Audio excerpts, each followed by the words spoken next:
So last week we picked up our 2024 Ranger Raptor. As you can tell, we've already got aftermarket wheels on it. These are the Rocktrix RT111 17x9. They're a positive 12 offset. Has the stock BFG KO3s, 285 wide, about 33 inches tall. You see the offset there. The stock offset is a positive 55, so these protrude a little bit more, making the truck a little bit wider. I really like the way it looks. Today I'm doing the 1.5" Foutz leveling kit. It's actually what I have in my F-150. I installed that last week. I also have the 3/4 inch rear spacer. I have a video on this, but I'm waiting for these wheels to come in to put on my F-150. We're doing kind of a his and hers build, so I want it to look the same. Once I get those wheels installed, I'll publish that video, but that shows how to install the front leveling kit as well as the rear spacers. So more to come on that. But I haven't actually tore into a Ranger suspension yet. I haven't actually owned a Ranger before, so we'll see the differences, and let's go ahead and get started. Okay, so one thing I can say that I already like much better working on this than the F-150 is that it fits in my garage and actually gives me room to work. The F-150 will fit, but it is extremely tight. As you can see, I don't have the biggest shop space, but I do need to do a little spring cleaning.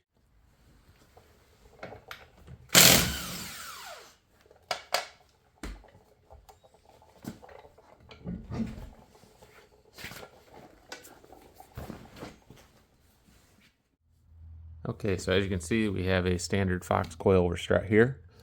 On my F-150, I was actually able to compress these springs while they were still mounted in the truck. And then I was able to install the spacer down here. On this one, there just isn't enough room inside this upper bucket, I think, to get the compressors in, and then the additional thread that comes out of those compressors to kind of slide up in here. So I'm just gonna pop these out. There's 3 bolts up here. We have a bolt down here on the bottom, and then we'll just have to disconnect the live valve. We'll take the entire strut assembly out, throw it over here on the bench, and then install the spacer. Okay, so when reviewing this a little bit further, I'm going to pop this upper control arm out too, just to pull this knuckle back. It's going to give us a little bit more clearance. I might have to take this tie rod end off too, but these are pretty simple to pop off. It's just one bolt here, and then we'll give that a whack on the knuckle. This should just pop right out. So I just want to get a view of the live valve here. So as you can see, that there's a cord that comes out of the back of here. These grommets are actually held on by zip ties. There's one here, one here. This pops in this little groove here, and then you just have to unplug it there. Looks like there's another little clip right here that pops right out. So looks like you only have to replace 2 zip ties. Not bad. So as I mentioned, there's 3 bolts up here that hold the top of the strut in. They are a 15mm, so we'll go ahead and get those popped out. I have this broke loose. I always keep this nut on here just to keep everything from completely falling apart in your hands. This is very robust. That's one thing I noticed immediately. It's cast iron, but it is extremely heavy duty. This thing, you can tell, is definitely meant to take some abuse. So very happy to see that. So one thing worth noting is that those front 2 nuts come off quite easy. You can get right in there. It's very difficult to get to that back one. I'm not even sure if you can even see the stud. What I did is I just took a look up top here, and you can see right there, straight down, that's that 3rd nut. So I'm just going to put an impact on that with an extension. We'll pop that right out. Okay, so one thing to be conscious of, I'm not sure if you can tell, that nut's actually welded to that tab to keep that from spinning. So you actually have to take this out just by pulling the bolt itself out. Okay, so we have everything disconnected here. We have the 3 bolts out top, disconnected the upper control arm from the knuckle. We also disconnected the tie rod end from the knuckle here. All of the wiring for the live valve has been disconnected. I do have this bolt loose. I'm going to pull it out and then just try to slide this whole assembly right out, and we'll get to work. Okay, so we do have the strut assembly out of the vehicle now. This is what we're going to be installing. This is the Foutz Motorsports 1.5" collar kit. Essentially what you do is compress this spring. You have to slide this lower spring perch up, and then this clamps on the strut body. There's an existing retainer that slides in this groove, and then this essentially just compresses the spring and then adds an 1.5" ride height. So I'll go ahead and get the spring compressors on. We'll get it tensioned up, and then I'll show you. Okay, so we have the collars installed. Just a couple things to note. there is a little clip right here. It doesn't fit this grommet anymore. These are actually made to be able to replace those zip ties, so that'll just slide right out. We'll put another one on. Another interesting note is there's an actual groove on the collar there that accommodates for this. If you were to rotate this or clock it a little bit, you would notice that it does hit. So that channel's in there for a reason. So just be conscious of that. Another important thing is to make note of the alignment of these. There's an alignment pin here. Just want to make sure that everything aligns just as it does. So when it goes in the truck, you're not fighting it. I'm hoping I have it right. It looks right. So I guess we'll see when we go to install it. Okay, so we have the strut assembly installed back in the vehicle. I was able to get these nuts on. Used the hood access to get the one in the back. I'm not sure if I'm going to be able to do that on the other side. There is an air box in the way. If we have to remove the air box, we will. Everything else is snugged up. I did have a little bit of an issue clocking this just right so that these bolts up here lined up, as well as this bottom portion lined up into that little channel. What I actually did is I pulled the strut assembly out. I installed that bolt to keep the bottom of the strut from rotating, and then I put the nuts on top of those studs to keep from marring them up, and used a small pry bar. Just tweaked it a little bit. Was able to get it installed, and it actually went together pretty good. A couple tries. I do have the live valve reinstalled, or excuse me, refastened. Just a couple zip ties down in there, as well as back here. Everything went back together very well.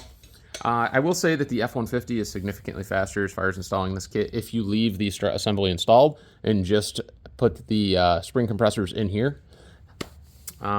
This isn't difficult, it's just quite a bit more time consuming. I'm probably an hour into this already, just making sure everything goes back together right.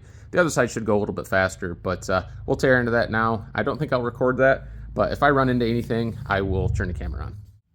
So looking under the hood here on the passenger side, you can see that top strut mount bolt is kind of buried underneath this upper intake tube, if we look at it from the top up. I think what I'm going to do is just remove this hose clamp. Of course, this connects right to the turbo, so I really don't want to disconnect it down there. It's a little bit more difficult to get to, but if I can remove this hose clamp and just kind of push this off to the side, I may be able to get in here with a swivel or even over the top this way. Yeah, you can't really see in there, but I think we'll make it work. So just a quick shot. That's exactly what I just mentioned. I just popped this intake tube off. I was able to run a couple extensions on a ratchet with a swivel down there at the bottom. We were able to get right on it. So we'll back that out and then just go ahead and work from inside the wheel well on the rest of it. So as I mentioned on the other side, you have to be really conscious of the way that this is clocked. So I tried to install it and I realized that those 3 bolt holes don't really line up. It's very close by the time I get the bottom bolt in. So I have the bottom bolt in now. I have this tilted back. As I mentioned, just put a nut on each one of these studs. And you can put a pry bar in there. I'm gonna shut the camera off to do it just so I can do it, delicately, but just pry on the nuts themselves, not the studs, so you don't mar up the threads. But it doesn't take much. There's enough movement in there so you can clock it, a 1/4 of an inch or a 1/2 inch if you need to. If you had to rotate it, 180 degrees, I'd probably put the spring tensioners back on it just to take a little bit of that tension off. But I'm gonna go ahead and twist this, and we'll be right back. Okay, so that took just a little tweak. You can see we got everything installed back in there. You'll notice that I have a rag here. That's just to brace this. This will slide down in, give you enough room to slide it into this upper bucket, and then you can lift it up and then install that bolt to hold it. But go ahead and get everything else buttoned up here and get it on the tires. I'll back it outside and we'll see what it looks like with the leveling kit in it. Just wanted to share this little hack right here. So you'll notice there's a lot of upward tension on this control arm because these bushings are so new, so it just wants to spring upward. So you might have a difficult time getting this ball joint back into the knuckle. So I just routed a ratchet strap around this tie rod end. You'll see there's a hole actually in the knuckle right here. And obviously as you tighten this up, it just draws this down, gives you an opportunity to tighten this up, get a nut on it to hold it. So just figured I wanted to share that little tip. Okay, so we have the leveling kit installed. I didn't take a pre-measurement today, but I did the other day. It was 37 1/4 when I started. It's 38 1/4 now, so we got about 1 inch of lift, which is a little unfortunate.